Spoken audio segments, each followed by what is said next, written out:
12वीं सदी का जमाना था। क्रूसेडर्स ने मशरिक पर काबू पा लिया था।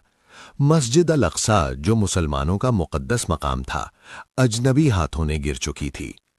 खौफ, जुल्म और लाचारी का अंधेरा छा गया था।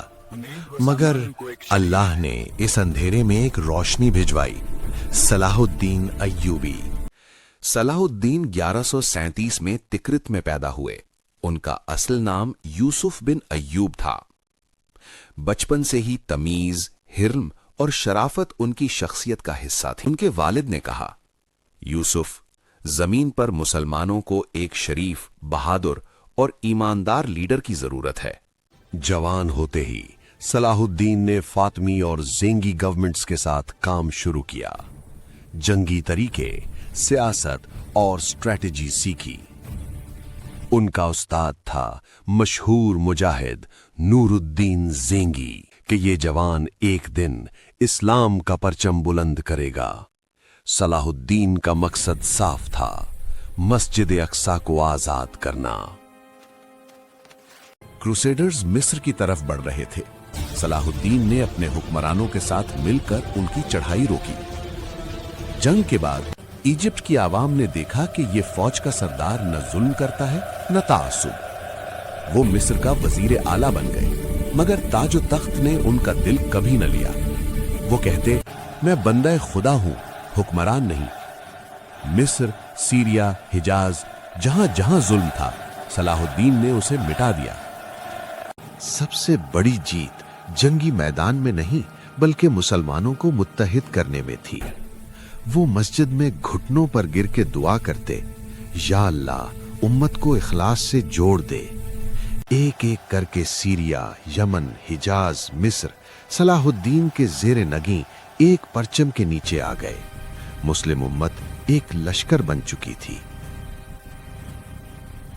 यरूशलेम पर क्रूसेडर्स का कब्जा मजबूत होता जा रहा था। सलीबियों के किला, फौज और असलहा ताकतवर हो गए। यूरोप भर से फौजें आती रहीं, मगर सलाहुद्दीन ने कभी हौसला नहीं हारा। वो कहते, जो अल्लाह के लिए लड़ता है उसे कभी शिकस्त नहीं मिलती। 1187 तारीख का वो दिन जिसने दुनिया बदल दी। जंगे हित्तीन। सलाहुद्दीन ने क्रूसेडर्स को घेर लिया। गर्मी, प्यास और स्ट्रैटेजी, सलीबियों का हुक्मरानी सिस्टम टूट गया। यहां सलाहुद्दीन ने वो किरदार दिखाया जो उनको दुनिया का सबसे अजीम जनरल बनाता है। वो बादशाह नहीं, अदल का पैगंबर था। शिकस्त खाए हुए दुश्मनों को पानी दिया, जख्मियों की देखभाल की, अगर कोई गुलाम था आजाद कर दिया। दुनिया हैरान रह गई कि इस जैसा फतेह दुश्मन पर तारीख ने कभी न देखा। 2 अक्टूबर 1187 यरूशलेम के दरवाजे आखिर खुल गए। जहां पहले जुल्म था, खून था, आज वहां अमन का परचम लहरा रहा था। सलाहुद्दीन हवा चल रही, न कत्ले आम किया, न इंतकाम लिया, न किसी मस्जिद को गिराया और न किसी को मजबूर किया कि वो अपना दीन बदले। क्रिश्चियन अवाम आंसुओं में गूंज उठी। हमने तुम्हारे लोगों के साथ बड़ी बेरहमी की, मगर तुमने हमें अमन दिया, इज्जत दी, रहमत दी। सलाहुद्दीन बस मुस्कुराया। अमन मेरा नहीं, इस्लाम का पैगाम है। सुबह का नर्म सुनहरी नूर। कैंप के अंदर सलाहुद्दीन का खैमा खामोशी से चमक रहा है। उनके हाथों पर मिट्टी का हल्का रंग, खाली हाथ जिनमें कभी सोना ना माले गनीमत भर पाया, क्योंकि उनकी जिंदगी का असल मकसद दुनिया कमाना नहीं, अल्लाह की रजा थी।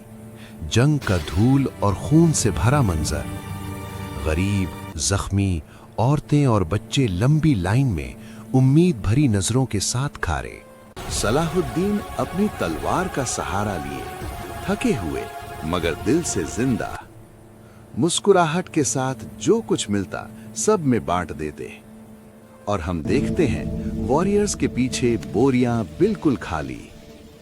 उनके जनरल एक दूसरे को देखते रह जाते। पलकें फड़कती हैं, जैसे कह रहे हों सुल्तान खुद कुछ नहीं ले रहा। दुनिया का वक्त बदलने लगता है।